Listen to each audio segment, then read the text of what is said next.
Hello and welcome back to another episode of Too Good Talks. I'm Bonnie Too Good, your host, and I'm joined by a powerhouse of a couple, also known as a dynamic duo.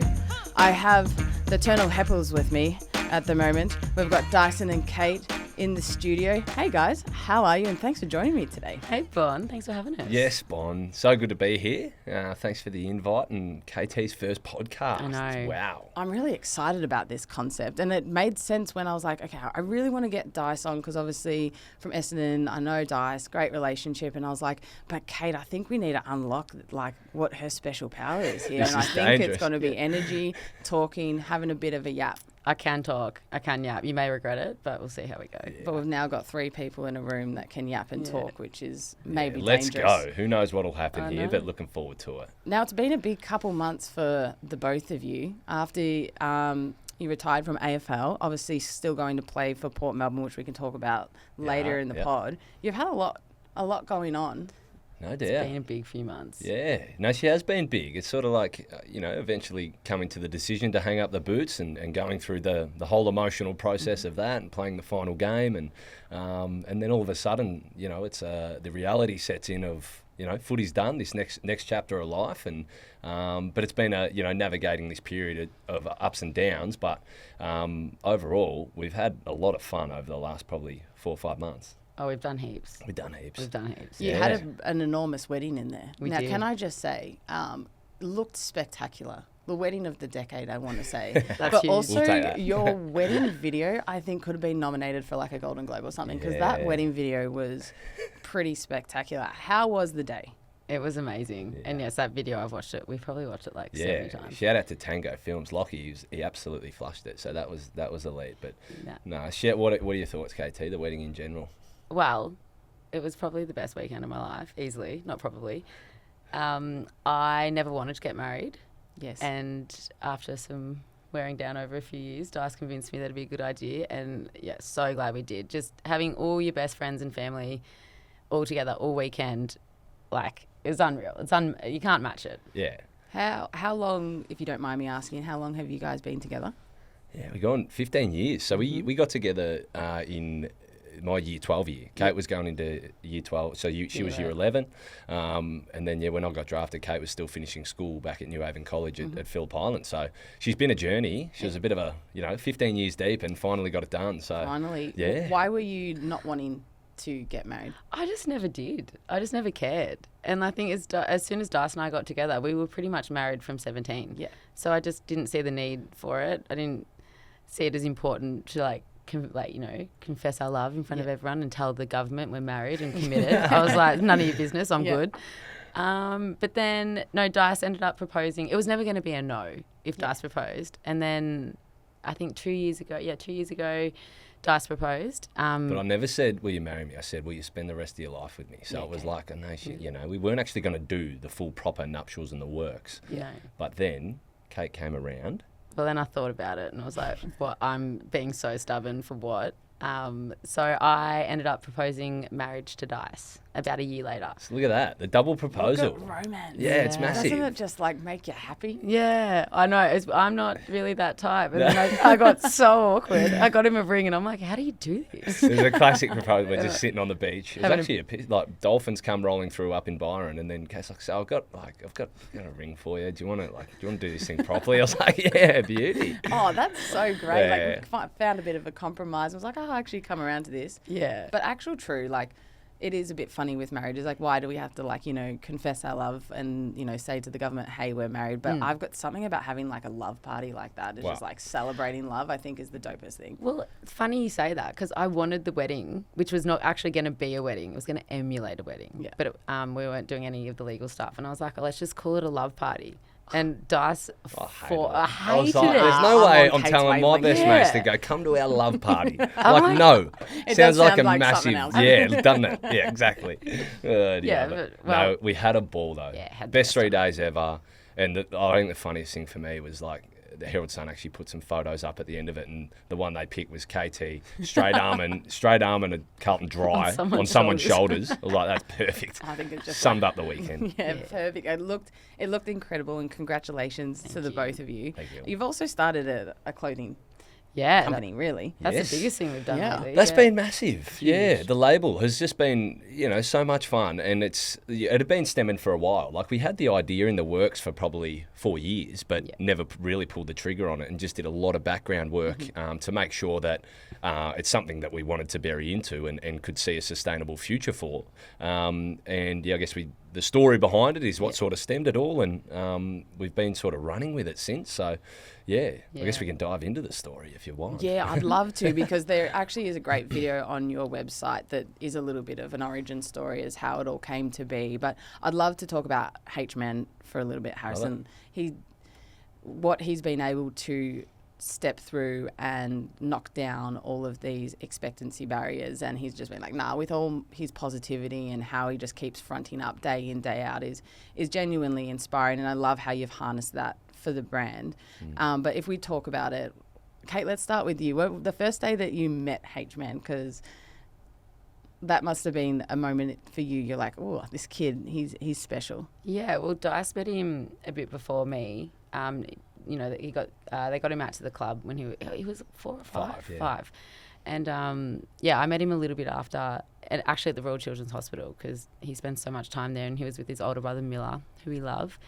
And the Miller hoodie. Yes, there we go. Yep. And I could just see why Dice was so taken with this little boy, just how obsessed he was with him, and heard so much about him, and it just made so much sense. He had just the zest for life and his energy and his positivity, and he was one of the crookest little kids I've ever seen. So that was my first memory of meeting H. But you were a bit before me. Yeah, and that's it. It's and that's where it all stemmed from. Meeting this kid out at the club, the connection through my Oma, my grandmother passed away from the same condition that H has, called scleroderma. And I became an ambassador for the foundation, and through the foundation they linked us up. He was a mad little Bombers fan, and the family came out to the club, going back in 2017 or 18, and meeting this kid, and that was it. Just seeing his exuberance and love for others. And he's had fingers amputated, countless hours at Royal Children's Hospital, and numerous operations, and I'm going, how can this kid just keep fronting up with a massive smile on his face and have so much joy and love to spread? And it was kind of wanted to get to know this kid more, and that was the next sort of 7 or 8 years of just getting to know him and his family really well with the two of us, and that's where it got to that point of all right, how can we make the biggest impact we possibly can on this kid's life? And that's where the concept of the clothing label came up. We'd sort of always wore the same type of kit anyway, us two, and we're like, why don't we just sort of make stuff that we like, and then incorporate H-Man's drawings and artworks as the graphics on the kit, and then the proceeds of the sales help go back towards ticking off H-Man's bucket list items that he wants to do in his life. So it's been a mad journey. It's so cool. I'd love to read out the vision statement that you have on the website. Now, this is kind of giving me anxiety from school, because when you have to read out in front of class, you always just mumble all your words. So I'm really hoping my education holds me strong through here. Get it. However, I'm doing the vision statement. There's two. You got your mission and your vision. H envisions a world where everyone embraces each day with the utmost positivity and vigour, inspired by Harrison's indomitable. I knew it was going to happen. And stress. Indomitable. That's right. That's the one. I think that's right. I'm on here. Spirit and zest for life, transforming everyday experiences into extraordinary adventures. We believe in the transformative power of positivity. Our vision is to inspire a global community to live each day with passion and purpose, enjoying the ordinary, turning the ordinary into the extraordinary. By celebrating Harrison's adventurous spirit, we aim to ignite a sense of wonder and enthusiasm in everyone we touch. And I love the bit turning the ordinary into the extraordinary, because there's a bit that I want to do with this podcast is that exact same motto, is finding what that ordinary is in the extraordinary people that I get to talk to, like you two. And it seems like Harrison really embodies all of that, but just meeting you for the first time, to Kate, and then Dice knowing you over the past couple of years, it seems like it's something that you both embody. Has that always been something you've had and had in you, or through Harrison and that relationship it's kind of cemented itself? Nice. I think it's always kind of been in us. You've always been really optimistic. I've always been pretty positive and doing what I want. This is it. KT's motto is do what makes you happy and fuck the rest. Like, that's it. She's just like living her life, getting after it. If there's something you're not enjoying, move on, try something else. Yeah. And that's been a big, that's something I really had to try and embrace myself as well. It was like, I was sometimes just very set in my ways, quite stubborn, and, there were moments I am quite an optimistic type of dude. But Kate's definitely helped me relax and try and enjoy downtime. And but at the same time, it's like we're just trying to have fun, enjoy this ride as much as we can, and bring as much of that to this project and business, I guess, as we possibly can. But I think that's where H has come in massively for you as well. Like seeing someone go through such a hard time and face so many challenges and still be that positive person. I think H has been huge for really solidifying that for Dice. I think honestly it used to annoy you that I was like that.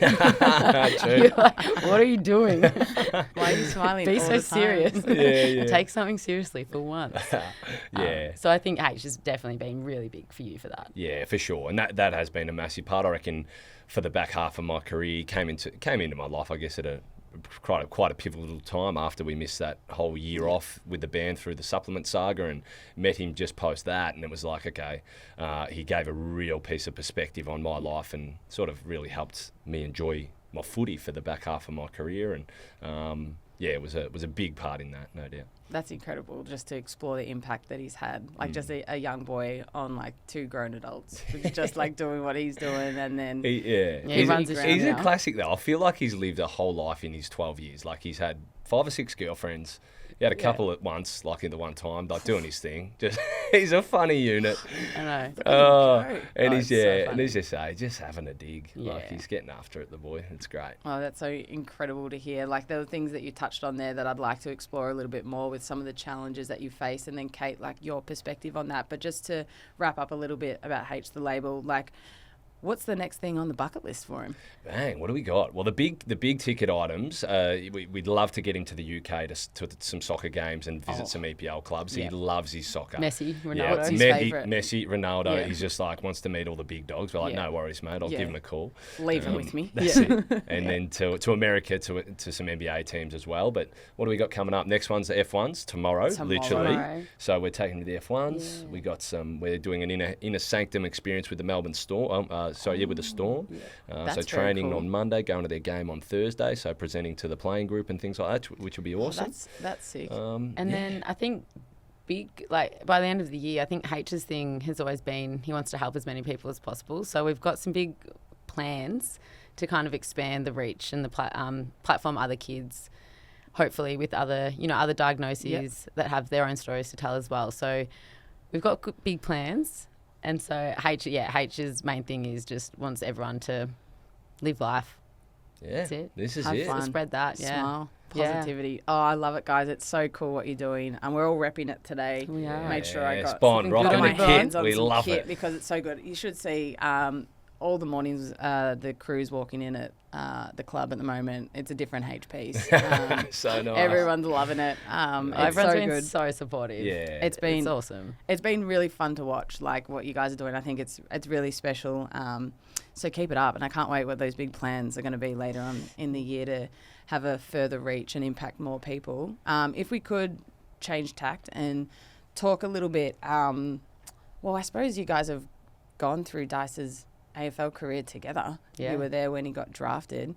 What was local football like for you? Like the importance of local footy as a kid is so important. You grew up in Leongatha. Leongatha, that's the one. Both did, yeah. Yeah, perfect. Talk to how important like the footy club is when you were growing up and how it's important to community. Love it, yeah. So I grew up obviously back in Leongatha in South Gippsland, and footy was just a huge part of my life growing up. Dad was a great country footballer, running amok with a big red mullet in the day. Perfect. And used to just love going to watch him play as a little tacker. And then you soon bury into Auskick. All my mates were heavily involved in all types of sport and footy itself, and then played my first competitive game of footy with the mighty Leongatha Parrots, vicious mascot, the Parrots.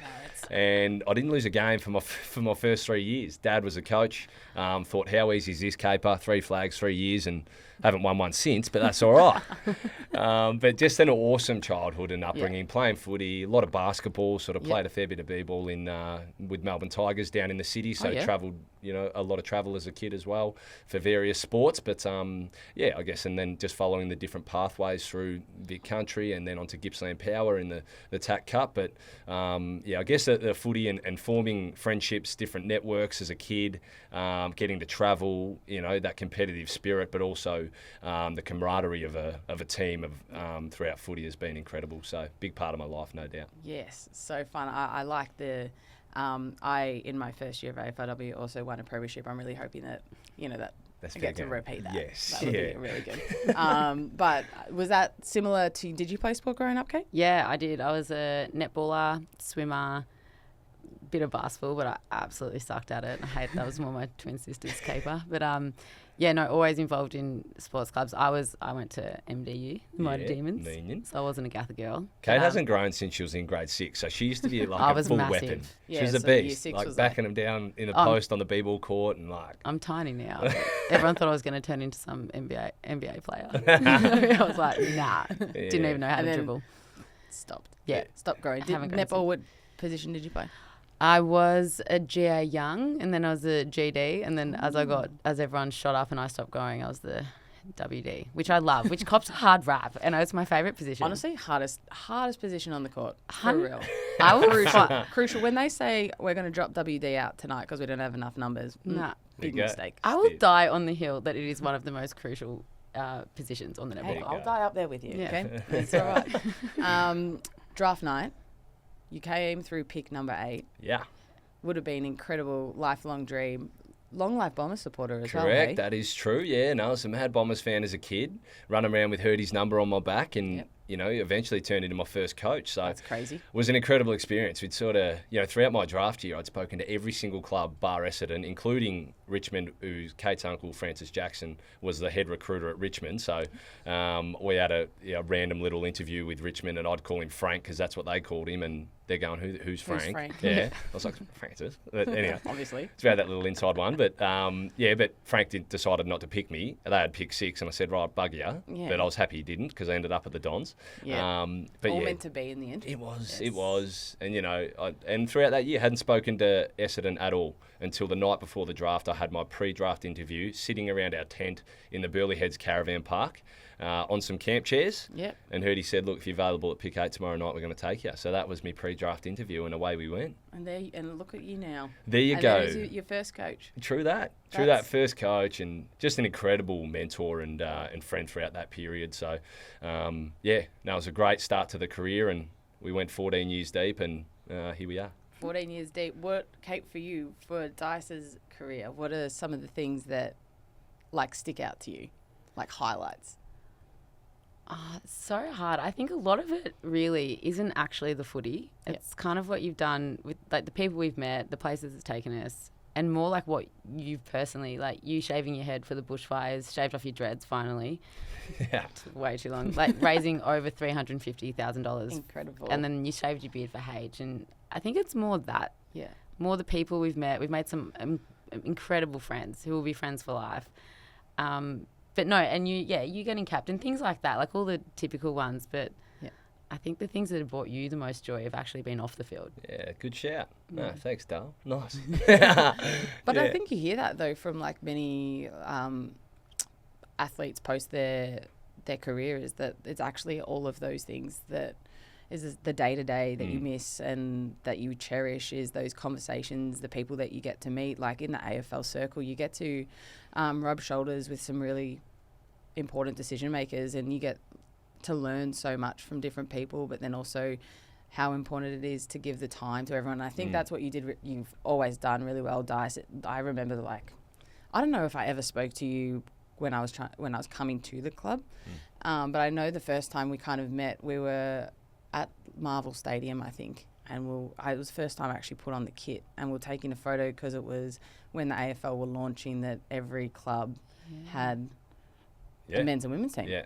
Yeah. And straight away I was like, this guy, he's just like, gives time to absolutely everyone. Everyone that was there was like, Dice is a good bloke. Like, salt of the earth, everyone calls him. No, we did. We hit it off. Yeah. No, that was fun. But yeah, and that's been the whole thing, and extremely grateful for my entire journey and everyone that has supported across the career. But as you say, it's like when we talk about when I was a kid, having my first Auskick clinic where some Essendon players actually came down, and getting to meet Dustin Fletcher and Spike McVeigh, who I eventually played with the two of them, Dean Solomon, Sean Wellman, these type of guys, and from that point on, when I got drafted, I was like, that experience, meeting those guys when I was a kid, had such a big impact on me. I was like, I'll do anything I can to sort of make a kid smile, make their day, or want to pursue their dreams and potentially play AFL one day. And it has been amazing and very fortunate position that we are in to be able to have that impact on kids and other people and inspire people. So I don't take that lightly either, and have always tried to give people a time of day, and I get a kick back from that as well. It's just good fun. So absolutely, it's true. Like, I sometimes feel like you get more out of situations than potentially the person does themselves. Yep. But like, it's important to continue to show, particularly the new players that come in. Not that I'm saying they don't do this, but like, it's important to lead by example in that space and be like, you've got to make sure you give people the time of day, because you never know, by giving that one kid a high five, how that's it. How important that's going to be. And I think the new guys coming in now are pretty dialed into that anyway. They're sort of, I feel like they are, they're more than happy to give themselves and sort of express their own authenticity. But but as you say, you can get very caught up in the day-to-day monotony and the pressure of an AFL environment. But I feel like the more you give, the more you get back. So keep spreading good vibes, and it'll roll back to you. That's it. You mentioned just then, like, the day-to-day monotony and the pressure of AFL football, and potentially you being stuck in your ways or a bit stubborn, and Kate being able to come in and give you that positivity and basically be able to ground yourself a little bit in perspective alongside H. When Dice would come home, like, I think this is always really interesting. It's really hard as an athlete to let go of losses, bad performances, or just, a shit day on the training track. Yeah. It's like, how did you guys navigate that? I'd like to hear your perspective first, and then I'd love to hear Dice go. Well, it's very funny because I think every one of our wedding speeches spoke on Dice's competitiveness and the waterworks that came with any losses, and he took anything hard. And I think at the start of your career, you just cared so much, which was a great thing, and it got you to where you were. Oh, I was like, were today. But, when you live with that day in, day out, it wore me down. And I was just like, nah, like, if you had a shit kind of run in the season, lost a few weeks and coming home shitty, and I was just like, mate, this doesn't actually matter. You get up, you wake up tomorrow, it's a new day, you work towards the next one. So I think in the end, I gave you 24 hours to mope around. And after that, I was like, nah, none of that, cut it out. I'd go as hard as I could in that 24 hours too. I'm like, I am just going ham on it. I'm like, life is not that bad. Like, the world is still turning. Like, we're good. But I think it is what made you such a good player and such a good teammate. Was caring so much. But yeah, it did take a while to find the balance. Yeah, guaranteed. And as you did say, it gave me it was that real drive and competitiveness, just wanting to win and be good. But it sort of zapped the joy out of footy at times. So life. And life to that matter, no doubt. So it took a while for it to sink in, but we got there. Like, you got there. Yeah, I was always there. Yeah, you were cruising. But and in the end, that's it. It's like I had a far better, I guess.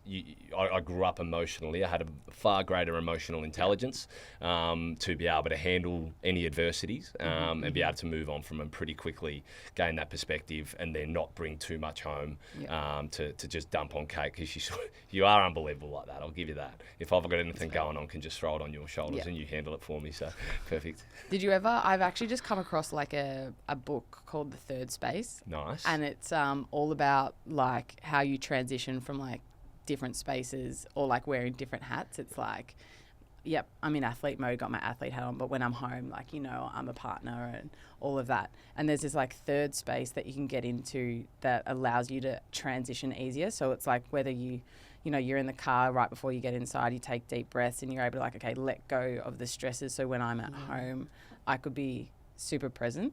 Yeah. It's like, did you ever like look into doing any of that kind of stuff, or you kind of just navigated in your own way? No, It would have been handy. Yeah. No. Should have known about that 10 years ago.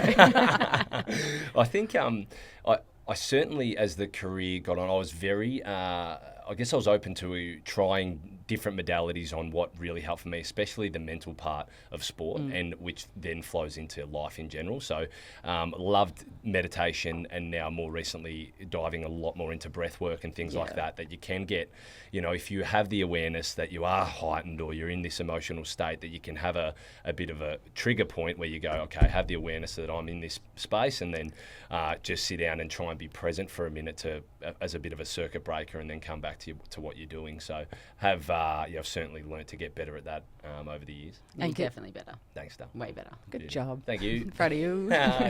You've faced a fair bit of challenges throughout the time as well. So you would have had to learn on the fly with being able to handle the ups and downs of AFL footy, but alongside the supplement saga, I'm sure that would have been a whirlwind of emotions. I remember, like, as an Essendon supporter myself, it just seemed to be on the airstreams and for years. It wasn't like months, it was just years.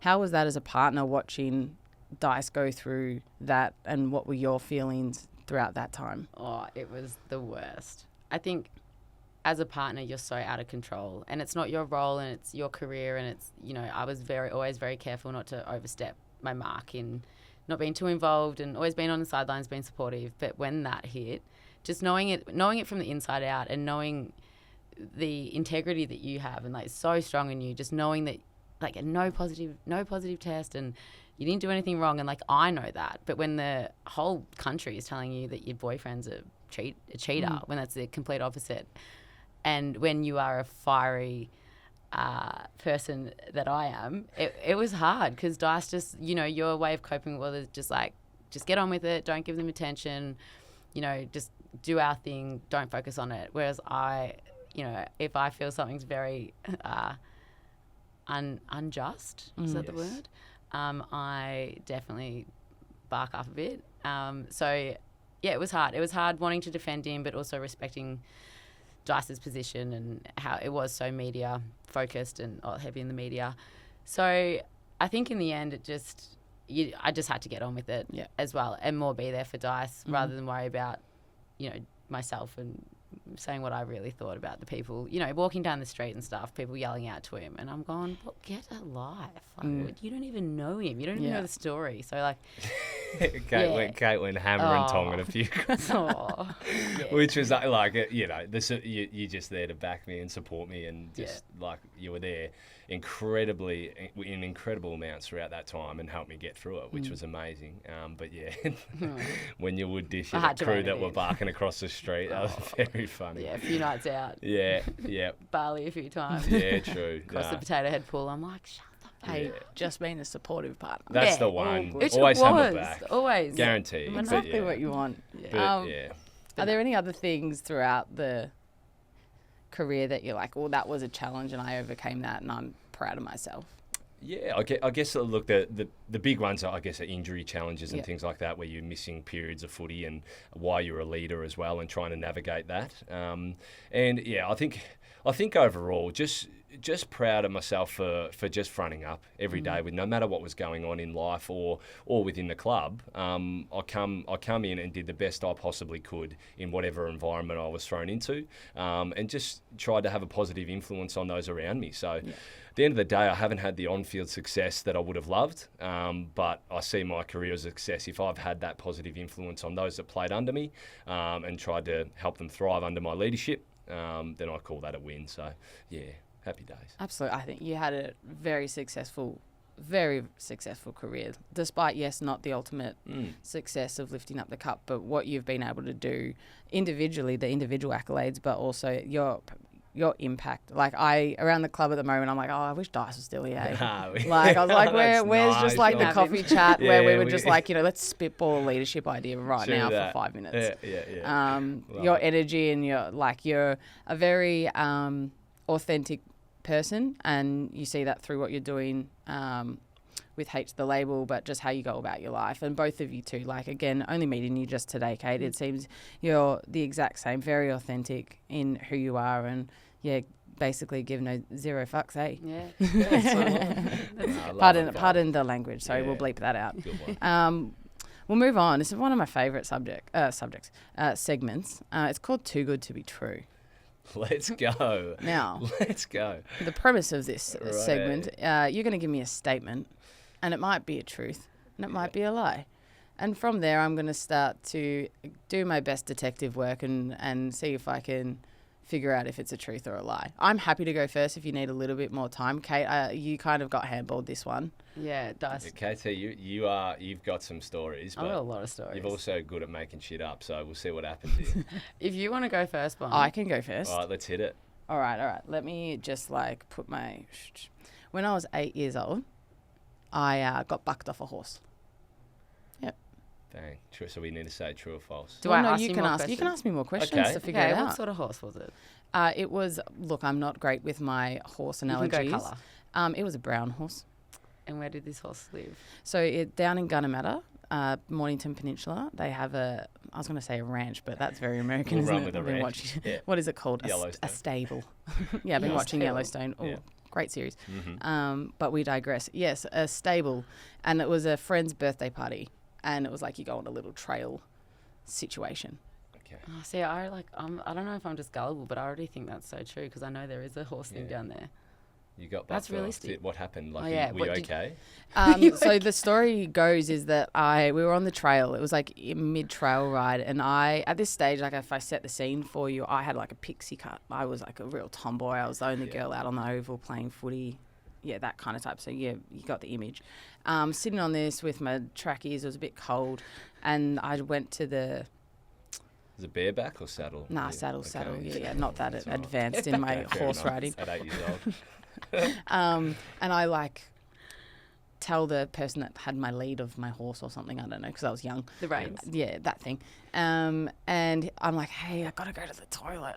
And then he yells at the front being like, oh, this little boy needs to go to the toilet. And I don't know if I kicked the horse at the same time, but I was like, hey, I'm a girl. I can see this bit being true, yeah. And then next minute... off the horse, this energy must have surged through the horse and been like, all right, see you, Bon. Gotcha. Yeah. No, it's true. I just no broken bones or anything, but yeeted off okay. there. Yeah. Just bucked off. Either you're a really good storyteller. That's absolutely true to me. Okay, so do you have any more questions? No, because do you still ride convinced. Horses? I haven't ridden a horse since. That checks out. All right. I'm going to say this is true, surely. I'm going to say it's true. It has to be true. Okay.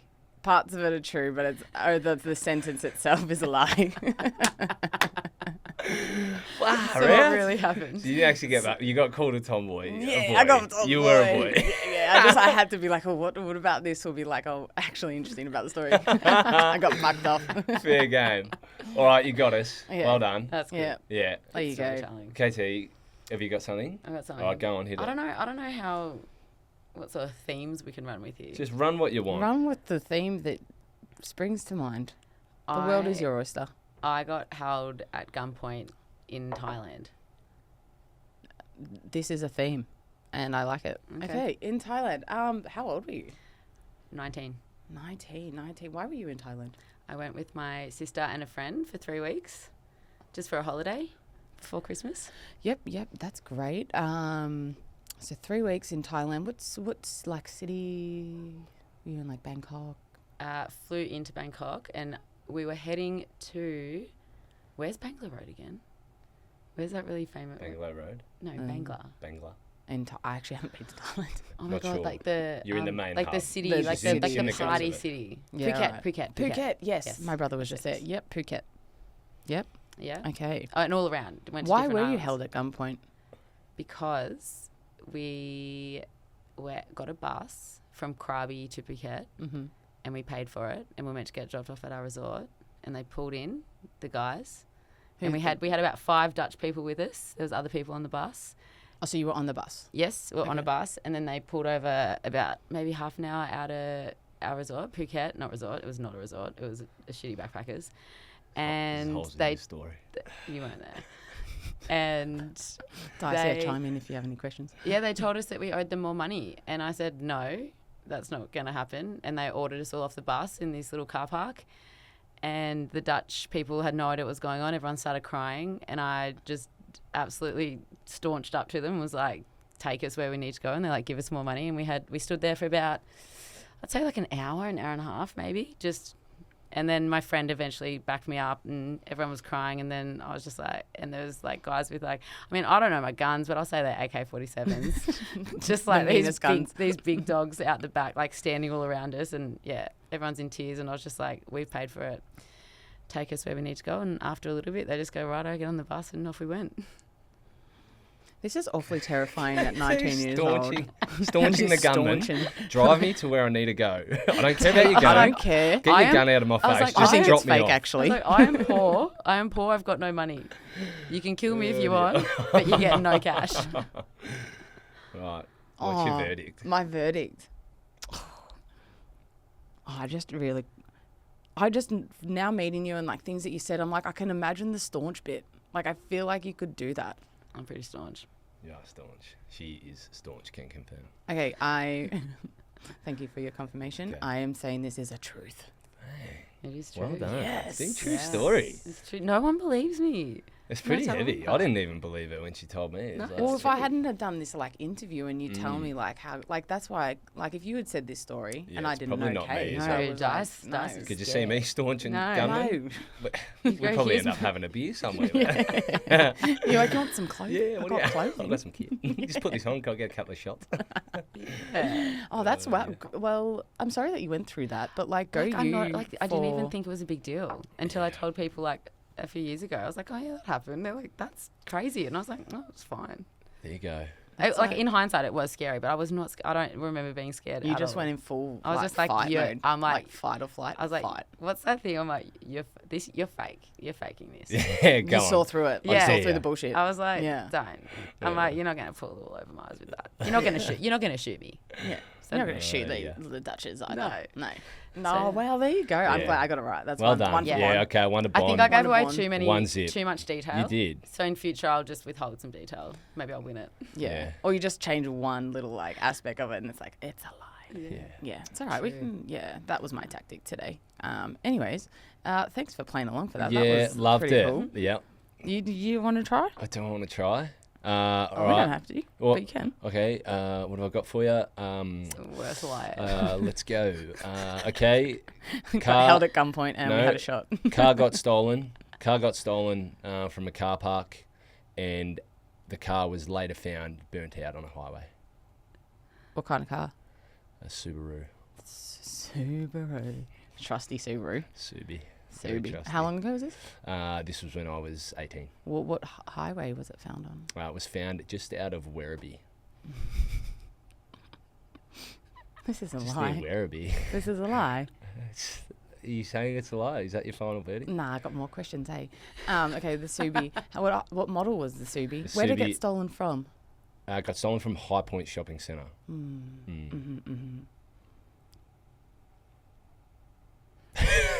Okay. Kate, do you know anything about this story? I can confirm nor deny. Okay, good answer, actually. Great I could answer. have really found a loophole then. Yeah. Okay. And it was found just like, just someone torched Just it. burnt Like they out, had yeah. a bit of a joyride and like, Yeah. yeah, It was a write-off. all right. No, you can't. This is I said lie. Or can I go back on my... Final answer. Final answer is, this is also a truth. Ooh, there is some truth. Yeah. See, I took your advice. My tactic's good. The truth, because it was Kate's story and it was her car. And her car got knocked off and burnt out on a highway. Okay, so it just wasn't your that's car. it. No, It just wasn't mine. Dang. Gosh, Kate, you've lived a life. Yeah, I know. She's What is happening? And it was a Nissan Pulsar, sorry. Sorry, not Oh, a that Subaru. was- See, also sorry. just throw that spanner in there. Yeah, I like. Well, Yeah. well played. So my life, I should have trusted my gut. Come on now. Trusted my gut. Well, we'll go into a wrap up, but just firstly, so I just contradicted myself in that one sentence. What's next? Next for Haych us. 4.0. Is it going to come? Let's Soon. go. Winter series? We're literally locking it in today. Yeah, we've had some actually. So like, I guess from the support that we have gained and how far this has gone, we've just decided to go full noise into this. This is our full-time gig. And we've literally just mapped out the next sort of 8 to 10 months worth of clothing ranges. Kate was telling me that just before we were on air that there was a moment where you're like, we're in deep here. We've got to actually like sink or swim. That's it. Knock it out. Yeah, it's commit. like, bang, what do we do? And we decided, let's go. Let's just take this thing as far as we can. Yeah. So, yeah, we've... few pep talks. Few pep talks with KT, firing it up, and away we went. So 4.0 definitely on the cards coming, collaborations coming. We got some things in the works, so it's all happening. What about for yourself? I heard you on the commentary on the KO series, the community series. Yeah. We got some of those in the cards. No, I don't know. There were a few special comments just chewing the fat. I think I was calling the boys by their nicknames and no one had any idea what I was saying. But the moment I knew it was you was when I heard it, no doubt. And I was like, oh, there he is. There he is. Yeah, so don't know if there's a career in that, but I think maybe a little pinch hit here and there in a few media gigs, but see how we go. Yeah, love that. Well, it's an exciting time. Love what you guys are doing. I really hope you grace our ears with your special comms pinch hits throughout the season. But I really appreciate both of you coming on today. You're a bundle of joy. I love what you're doing with H. Keep inspiring and empowering people to live life to the fullest. And I really appreciate you guys coming today. Thanks so much, Too Bon. good. Too good talks, Lord. Let's go. First pod done. Legend. Yeah, well done. Thank you. Congrats. Yeah, well done, Congrats KT. to You nailed that. You nailed it. You should... There's something in this. There's something there. You got the stories. Love it. Thanks, Thank you, Bon. Thanks, guys. Yeah.